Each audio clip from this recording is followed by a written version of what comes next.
cái rung lộnรู้จักcái rung mây ta lội chân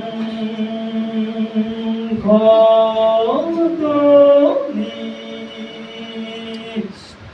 hết cái rung vàng phải thu loài áo khoan đi chu mà ngày cho phố đèn phai lối ba phố kỳ rồi ngao na hệ cây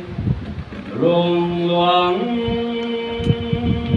rồi ngao na đây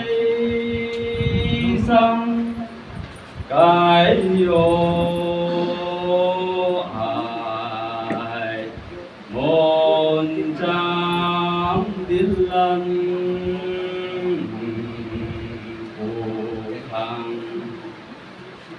hệ cái rong đoan rồi ngao na khâu din lao thì mà sẽ luang thu hiểm quân này muốn cùng nã quang bâm mây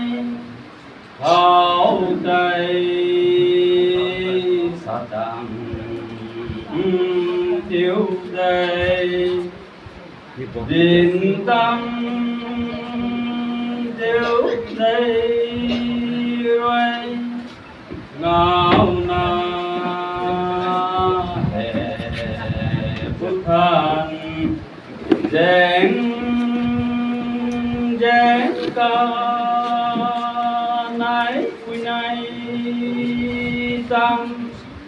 mang thầy này ôm vội ngay tăng giải na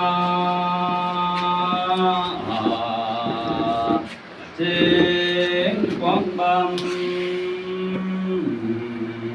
đi tuệ người ta